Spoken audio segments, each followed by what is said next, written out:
Ce journal vous est offert par le FPI, Fonds de promotion de l'industrie, votre partenaire privilégié pour la réussite de vos projets.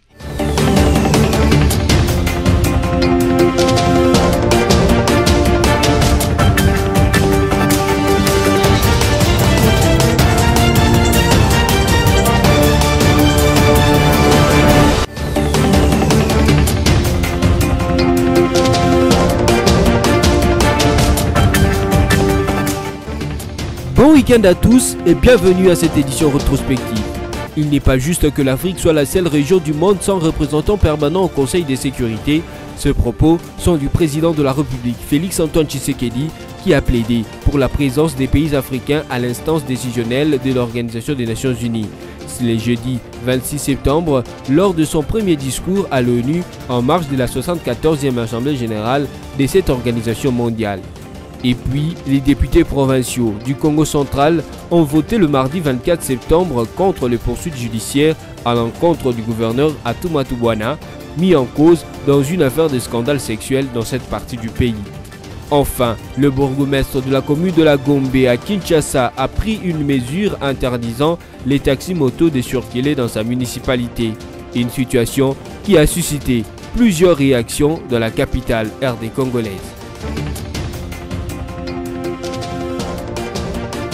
Félix Antoine Tshilombo Tshisekedi, président de la République démocratique du Congo, s'est exprimé ce jeudi 26 septembre au cours de la 7e plénière du débat général de la 74e session de l'Assemblée générale de l'ONU à New York. Il a notamment évoqué les efforts fournis par les équipes de la riposte contre la maladie à virus Ebola pour mettre fin à l'épidémie qui sévit dans l'est de son pays. Il a à cet effet annoncé l'introduction de 5 médicaments qui aideront à éradiquer cette maladie.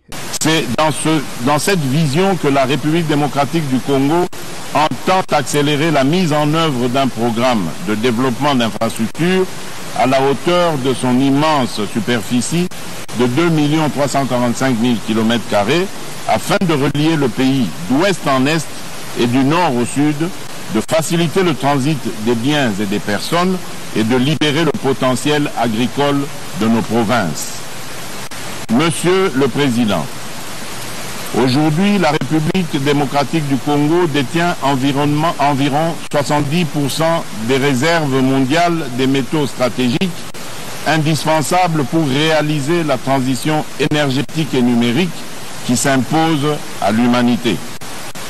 Plutôt que d'utiliser ces réserves naturelles de minerais comme source de rente monopolistique, mon pays se propose de s'ouvrir au monde en permettant l'exploitation réglementée de son sous-sol contre un accompagnement à l'industrialisation et à la production de batteries et de composants à plus haute valeur ajoutée.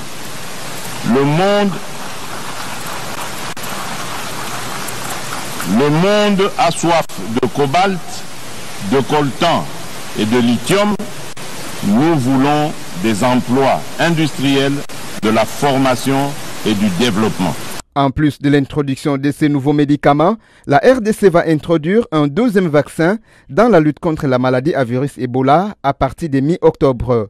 Vaccin préventif, il ne sera utilisé que dans des zones non encore infectées et va cibler premièrement les commerçants qui traversent régulièrement les frontières Goma-Gisenyi.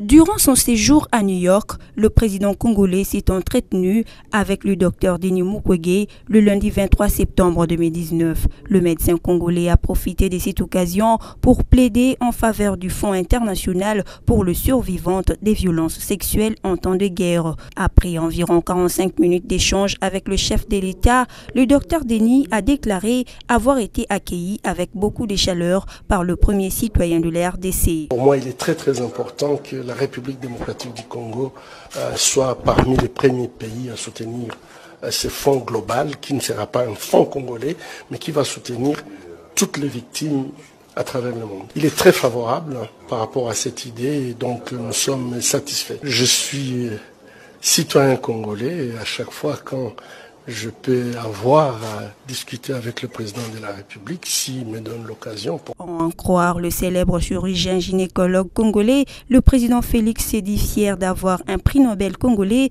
et s'est montré favorable à participer et à soutenir le Fonds mondial qui sera lancé le 30 octobre prochain. Il s'agit de fonds de réparation en faveur de toutes les victimes de violences sexuelles à travers le monde. À New York, le docteur Denis Mukwege sensibilise le pays sur la question du Fonds international pour les survivantes des violences sexuelles en temps de guerre originaires du monde. En décembre 2018, le docteur Denis Mukwege avait reçu le prix Nobel de la paix conjointement avec la jeune irakienne de 25 ans, Yazidi Nadia, pour leur effort en vue de mettre fin à l'emploi de violences sexuelles en tant qu'arme de guerre. C'est en digne fils du terroir que le président du Sénat, l'honorable Alexis Thambwe Mwamba, a atterri à l'aéroport national de Kindu dans la province du Maniema. Au pied de l'appareil, Alexis Thambwe Mwamba a été fleuri par une jeune demoiselle avant de saluer la délégation officielle venue l'accueillir avec à sa tête le gouverneur de la province du Maniema, Ogi Musafiri, suivi des autorités civiles, militaires et policières, les acteurs de la société civile ainsi que le représentant des associations de jeunes. De l'aéroport jusqu'à la tribune centrale du Kindu, Alexis Thambwe Mwamba a été accompagné par une foule compacte qui atteste sa qualité du leader d'opinion et de digne fils du Maniema. Devant cette population, le gouverneur Ogi Musafiri et le maire de la ville de Kindu ont tour à tour exprimé leur joie en ce que l'un de leurs est porté à ce jour à la tête de la chambre haute du Parlement congolais. Invité à prendre la parole, Alexis Thambwe Mwamba a rendu hommage à Joseph Kabila, autorité morale de sa famille politique, et a rappelé son engagement à servir toutes les provinces du pays avec des outils tels que la caisse des péréquations et un contrôle efficace de l'action gouvernementale. Présent à la cérémonie, le vice-gouverneur du Maniema, Jean-Pierre Amadi, et Mireille Safalani, actrice du développement, ont salué l'action d'Alexis Thambwe Mwamba. Vous savez, d'abord, je me dois de féliciter le président du Sénat, l'honorable Alexis Thambwe Mwamba, qui vient d'honorer par sa visite officielle la province d'où il est venu. Alexis Thambwe Mwamba, alors candidat sénateur, était ici au Maniema. Il a promis qu'il va œuvrer pour les intérêts de la province, mais aujourd'hui élevé au rang du président du Sénat, il a dit lui-même, je pense que vous l'avez suivi, il va œuvrer pour les 26 provinces de la République démocratique du Congo, mais étant également sénateur élu du Maniema, élu de l'Assemblée provinciale du Maniema, il va aussi jouer son rôle de sénateur, notamment défendre les intérêts de la province. Nous sommes très honorés. C'est pour la toute première fois que le premier président du Sénat vienne visiter la province qu'il a fait le choix, donc Maniema. Le Maniema est vraiment honoré, particulièrement la ville de Kindu, après la passation du pouvoir ainsi que l'alternance politique. Le tout premier président a fait son choix de pouvoir venir visiter la province du Maniema. Donc pour nous, c'est vraiment un grand honneur et nous sommes vraiment contents et ravis de sa présence. Ainsi, le peuple du Maniema vient de prouver à la face du monde que cette province a de quoi offrir au pays.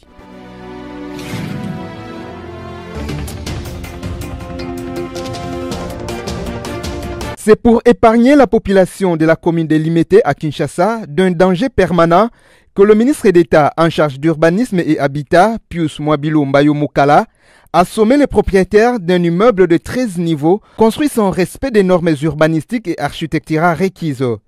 Pius Mwabilo a fait une descente musclée après la pluie de ce mercredi 25 septembre, craignant les dangers d'écroulement de cette infrastructure. Il nous a donné l'autorisation de bâtir.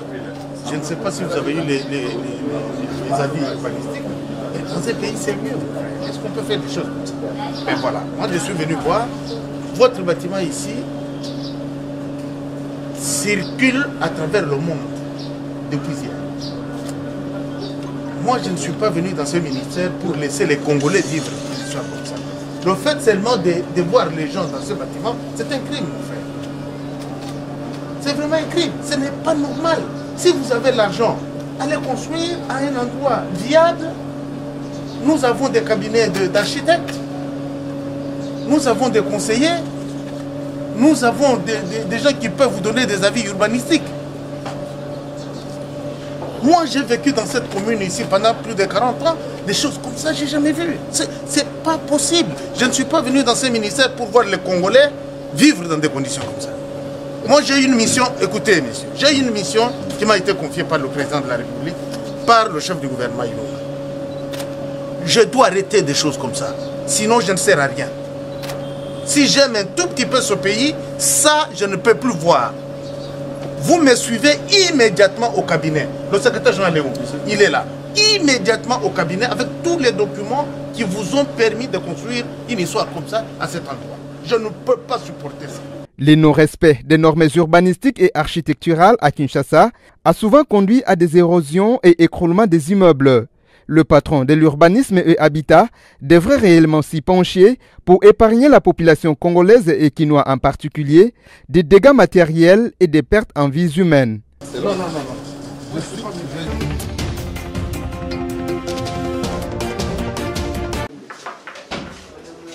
La République démocratique du Congo se prépare à recevoir le 9e jeu de la francophonie qui se tiendront en 2021 à Kinshasa. Après Abidjan en 2017, c'est au tour de la capitale congolaise d'organiser ces rendez-vous de tout le pays ayant les Français en partage. C'est dans les cadres de préparatifs que le vice-premier ministre, ministre de la coopération internationale, intégration régionale et francophonie, Maître Pepin Guillaume Mandjolo, coordonne depuis lundi 23 septembre de réunions interministérielles. C'est jeudi 26 septembre, le ministre concerné dans cette organisation, Amos Mbayo de Sport, José Panda de la recherche scientifique, Billy Kambale de la jeunesse, Jean-Marie Lokunju de la culture et art se sont retrouvés une deuxième fois autour du patron de la coopération internationale et francophonie en vue d'évaluer les préparatifs de la dite activité de portée internationale et de mettre en place une politique de gouvernance de ces échanges culturels. Le vice-premier ministre Pepin Guillaume Mandjolo fait confiance à son équipe. Il promet de rattraper le retard causé par la longue attente de la nouvelle équipe gouvernementale. Cette réunion est la suite d'une première réunion qui s'est tenue le 23, c'est-à-dire le lundi. Nous devions nous assurer de l'évolution des activités en rapport avec l'organisation du 9e jeu de la francophonie à Kinshasa. Nous sommes en train de mettre en place à la fois les procédures, les structures et la politique qui doit gouverner cette activité. Il était nécessaire qu'on se voit une deuxième fois, mais je pense que c'est une deuxième avant les autres fois qu'on va devoir se voir. Et nous avons fixé ensemble de le voir une fois par semaine, au besoin 2 fois, pour pouvoir mettre en place ces calendriers très contraignants dans la mesure où nous avons pris énormément de retard par rapport à l'organisation de cette activité. Il n'y a pas d'obstacle dans la mesure où, comme vous savez, le gouvernement a été institué, investi il n'y a pas très longtemps, ce qui fait qu'il est temps d'entrer dans le dossier de part et d'autre. Tous les ministres concernés devaient quand même apprécier la situation et évaluer la situation. Maintenant, ensemble, on a des idées claires parce qu'il faut du temps. On ne peut pas comme ça arriver au matin et au soir, on commence à agir. Il faut un temps de repos, un temps d'appréciation, un temps d'évaluation avant d'avancer. La RDC devra profiter de l'organisation de la 9e édition des Jeux de la francophonie pour vendre son image, attirer du monde et développer le tourisme. Dans les tout prochains jours, grâce à une ordonnance présidentielle et à un décret de la primature, un comité technique préparatoire de ces Jeux sera mis sur pied. C'est un véritable homme de terrain que Julien Paluku Kawonga a visité la zone économique spéciale de Maluku et l'entreprise Socidaire, avec ses 885 hectares où les infrastructures physiques de base doivent être construites pour inciter les investisseurs à venir travailler. Le ministre de l'Industrie a reçu sur place les explications claires du responsable de l'Agence des zones économiques spéciales, Ogi Bolanda. Créée en 1974, la société sidérurgique de Maluku, Socidaire, qui fabriquait des fers à béton et des tôles, tombée en faillite, a été également visitée par le ministre de l'Industrie. La société Arimex, qui sera spécialisée dans le recyclage des déchets en plastique et fabrication des câbles, a sanctionné cette descente. Satisfait de la visite, Julien Paluku explique. La zone économique spéciale, qui est un grand projet du gouvernement congolais pour attirer les investisseurs à venir chez nous. Il fallait d'abord que je me rende compte de sa viabilité. C'est la raison pour laquelle j'ai visité plus ou moins 2 stations. La première, c'était la station de la SNEL, parce que les investisseurs auront besoin d'électricité. Et là, je suis content qu'il y ait une disponibilité de plus de 75 MVA qui sont disponibles pour alimenter toute la zone économique spéciale. J'ai visité la station de la Régie des eaux pour me rassurer qu'également il y aura de l'eau, parce que les industriels ont besoin de l'eau. En conclusion, j'ai retenu que la zone économique spéciale a déjà un aménageur qui a été recruté et qui est en train d'aménager les sites. On a vu la clôture qui est déjà fin prêt. Il y a une forte demande maintenant qui va m'obliger de présenter au gouvernement un projet de décret qui devrait être signé par le Premier ministre pour devoir alléger la fiscalité dans cette zone. Par la suite, j'ai dû visiter la Socider. C'est une société qui n'a que des défis. Il faut donc un audit technique pour que nous nous rassurions que cette usine peut encore être fonctionnelle. De retour à son cabinet de travail, le ministre Paluku a échangé avec les responsables de la minoterie de Matadi qui fabriquent de la farine, semoule et aliments pour bétail. L'amélioration du climat des affaires a été au menu de ce face-à-face.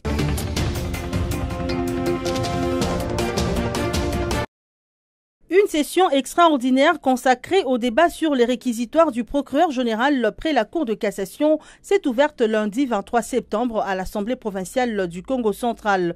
Les députés, appelés à se prononcer sur ces dossiers, devraient autoriser ou non des poursuites en justice du gouverneur Atou Matubwana, inculpé dans les scandales sexuels enregistrés il y a quelques jours dans les installations de l'hôtel de ville de Matadi. Les bouts du tunnel n'a pas tardé à se faire connaître. 21 députés sur 40 présents à la plénière du mardi 24 septembre ont voté contre le poursuite d'Atou Matubwana sollicité par les procureurs généraux. Dans son discours d'ouverture, le président de l'Assemblée provinciale de la dite province, l'honorable Pierre-Anatole Matousila, avait précisé que cette session était conforme à l'article 151 de la Constitution qui évoque le principe de la séparation de pouvoirs législatif et exécutif. Il a ainsi appelé les élus du Congo central à user de toutes leurs responsabilités et du sens d'intérêt général lors du traitement de ce dossier, avant de préciser que l'autorisation des poursuites sollicitées par les procureurs généraux près la Cour de cassation ne devrait pas être perçue comme une accusation du gouverneur par cette assemblée. Signalant que dans son réquisitoire, les procureurs affirmaient qu'Atou Matubwana est commanditaire de fait incriminé sous la qualification légale d'outrage public aux bonnes mœurs.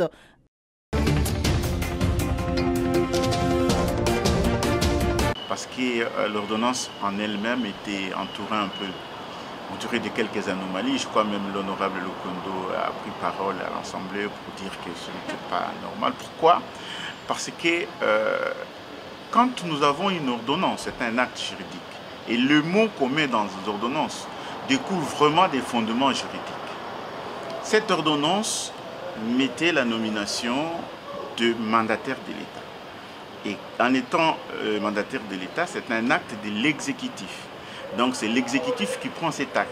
C'est pour ça, pour donner corps à cette notion, la Constitution, dans son article, je crois, 84, dit que la nomination de mandataires d'État sont délibérées en Conseil des ministres. Vous voyez? Même l'ordonnance, quand le chef de l'État écrit, parce que c'est le chef de l'institution, écrit, le Conseil des ministres entendu. Bon, à ce moment-là, vous vous rappelez que il n'y avait pas de conseil des ministres.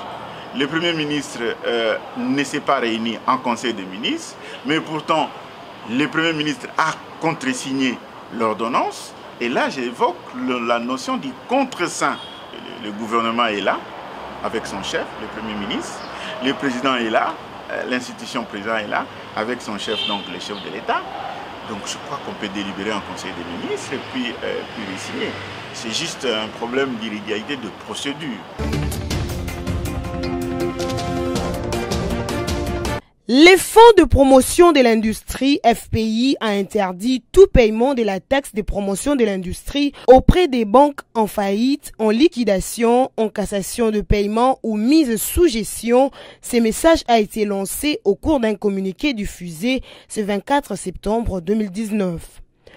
Tout paiement orienté vers ces banques subvisées sera considéré nul et non avéré et susceptible de redressement, est-il encore précisé dans le même communiqué du FPI. Ces communiqués visent plus les importateurs et les commissionnaires en douane. La taxe de promotion de l'industrie locale est à charge des entreprises industrielles et commerciales qui réalisent la production et la vente de produits locaux. Elle est générée et versée par l'entreprise opérante. Il s'y est de noter que, conformément à l'article 6 de l'ordonnance loi qui régit cette matière, le taux de perception est fixé à 2% du prix des revient industriels de tout article produit et ou vendu par une entreprise.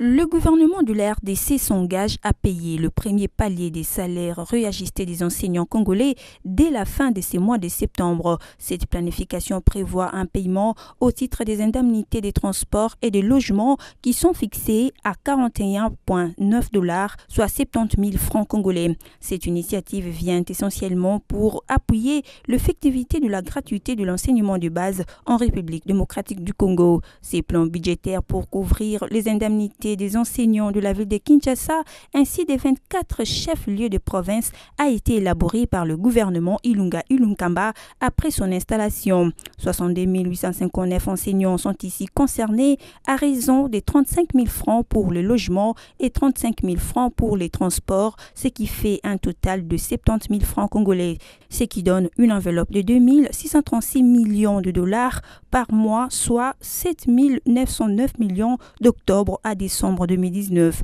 C'est pour cette raison que le gouvernement congolais s'est engagé à décaisser dès ce mois de septembre l'enveloppe nécessaire pour payer les enseignants et permettre aux écoles publiques de fonctionner normalement ou sans handicap. Il s'est de noter que le secrétaire général de l'EPSP a précisé à ce sujet que le deuxième et troisième palier seront payés dans le cadre de la loi des finances de l'exercice 2020. Tous les frais d'indemnité des enseignants congolais seront désormais pris en charge par le Trésor public.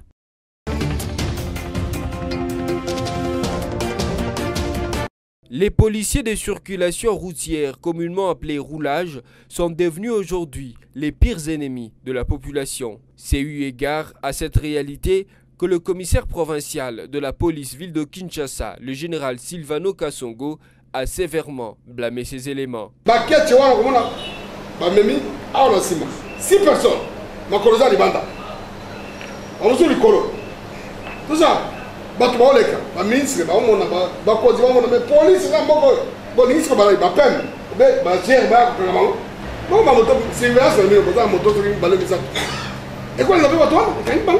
et c'est qu'on s'imposait de façon à dire ordre à Barabal.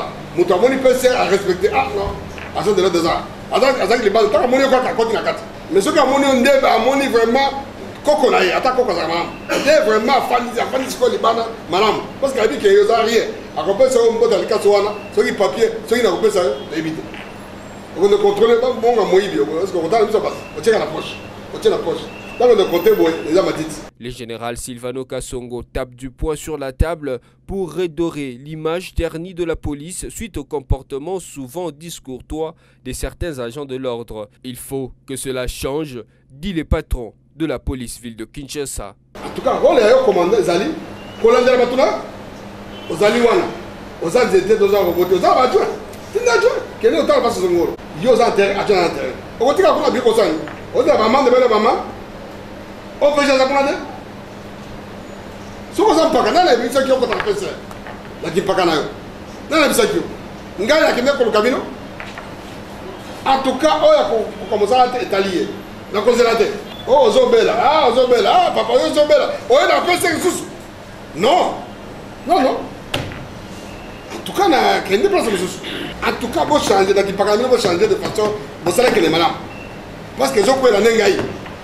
Ngape na komiti kate avant la quoi bino koya batio wana po bon samosala batio wana po changer o ile madame le bosso za malam bokende boy bisa banoka bino ba bisa kino ba tia bino keno général lobby que toi la préavis zéro soki mosala e bongite ya ko tuna te akolonga biso ka to lingi changement to mona na balabala ba to respecter vraiment que police ya roulage échanger yango on ça mosala soki bakanga bato na contravention oyo ezali avec oyo emonani eza kutu ebele ya koluka kutu. Après cette sévère remontrance, les yeux des Kinois sont désormais rivés sur les éléments de la police des circulations routières sur les différentes artères de la ville de Kinshasa pour voir si les messages du général Silvano Kasongo seront mis en pratique. Autrement dit-on, seuls les imbéciles ne changent pas, risquent de leur être impliqués. La campagne sur l'interdiction de la circulation des taxis-motos sur toute l'étendue de la commune de la Gombe a été lancée par le numéro 1 de cette entité, Ngoï Kazadi Fabrice, ce lundi 23 septembre 2019. Une interdiction qui a suscité des réactions en divers sens. Oui, c'est une bonne décision. Pourquoi nous disons ça? Si nous pouvons peut-être revenir dans les années 2008-2007, il n'y avait pas de motards ici à Kinshasa comme nous les avons aujourd'hui. Et il y avait aussi moins d'accidents. Vous voyez par exemple notre commune de Gombe, c'est une commune des autorités, où c'est vraiment presque tout asphalté. Nous avons le boulevard qui est là et le véhicule roule parfois à 80 ou bien à 120 en l'air. Mais imaginez qu'en même temps, les motards aussi faufilent. Il y a beaucoup d'accidents. Par exemple, il y a un certain jour vers 19h, on a renversé un motard. Lui qui roulait à vive allure et le véhicule aussi, par exemple, tout ça, vous sentez très bien que là, ils sont tellement exposés. Alors, la décision du monsieur le bourgmestre, c'est mieux. Ça émane aussi du monsieur le gouverneur et aussi du monsieur le président, c'est mieux. Il faut qu'il y ait un peu des limites. Parce que les motos, à l'époque 2008, c'était dans des communes populaires, par exemple. Le boulevard, c'était pour le taximan, quelqu'un descend, et il prend la moto, on la met chez lui. Maintenant, ce n'est pas le cas. Maintenant, ce sont les motards qui entrent dans le boulevard. Vous voyez comment ils font? Ils virent. Eux ne respectent pas les codes de la route, ils aiment les codes des raccourcis. Donc, ils prennent n'importe quel raccourci au milieu des véhicules pour provoquer des accidents. Donc là, c'est une bonne décision pour réduire un peu les accidents et pour honorer nos autorités qui sont là. En plus, nous avons partout, mais moto comme partout. Donc, si on a partout, on a moto la moto. Alors, si on a une moto, solution ni on aussi ça moto va pénaliser la population.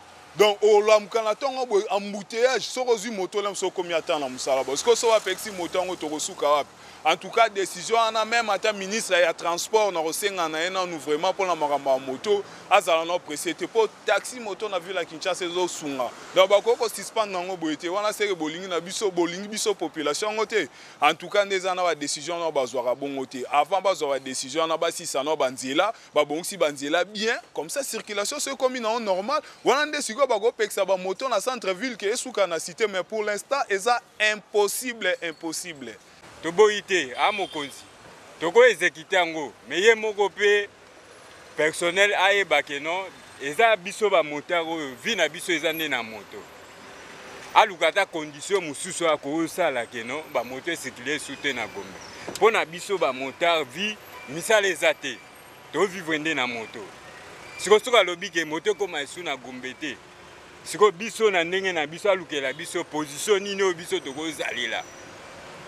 Pour misusu bazwaka mbongo oyo ya kosalisa bana famille na ndenge tokumba moto misala ezate toboyi te ordre na tokoboya yango te a mokonzi tokoboya yango te mais ye moko ayebake no population ba jeune misala ezate boulot nini sikoyo tokosala toboyi te na Gombe ba moto kokoma te toboyi te tokomisa pe ba moto te pona olinga te ke bakanga moto na ngai ponga na chome ye moko sikoyo ayebake no lokwa na lobi boye tika na sala esu boye poke ba montard pe bazala na plaisir pe ya kosala musala oyo moya koloba mingi eza te aza mokonzi tokoboya ordre na ye te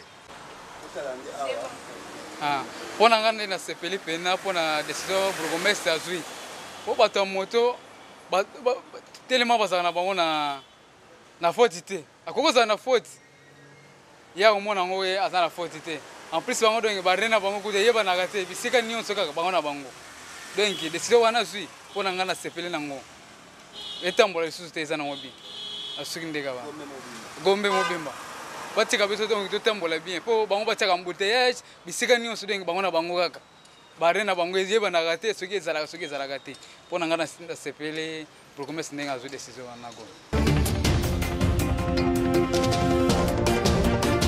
Je vous donne l'impression de ne pas aller bien? Non, je ne sais pas, je vous pose la question. Je me porte très bien. Aussitôt après que l'annonce du décès de l'ancien président français Jacques Chirac a été rendue publique, les messages de condoléances fusent de partout. La RDC n'a pas fait exception.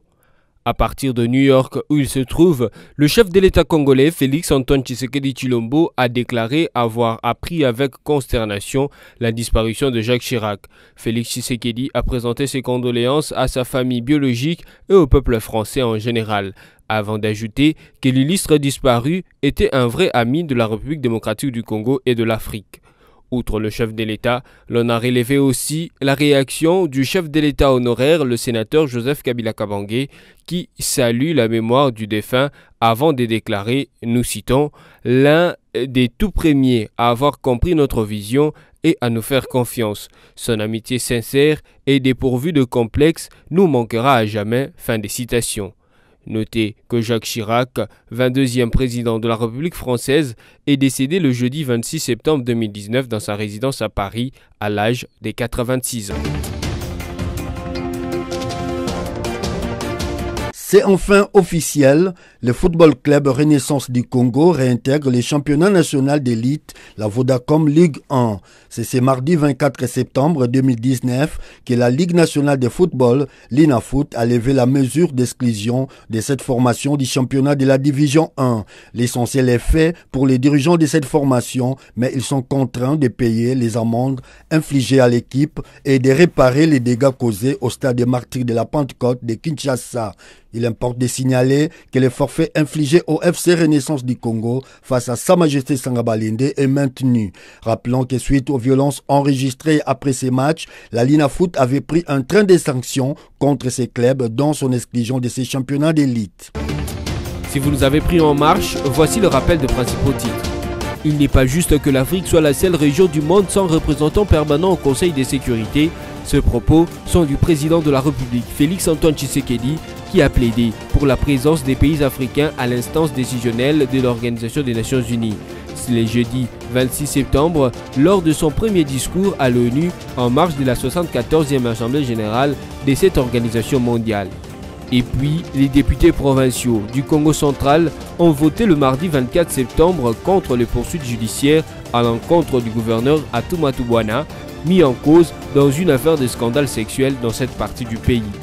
Enfin, le bourgmestre de la commune de la Gombe à Kinshasa a pris une mesure interdisant les taxis-motos de circuler dans sa municipalité. Une situation qui a suscité plusieurs réactions dans la capitale RD congolaise. Ainsi s'achève cette édition rétrospective. Merci à vous de l'avoir suivi et surtout, bon week-end chez vous.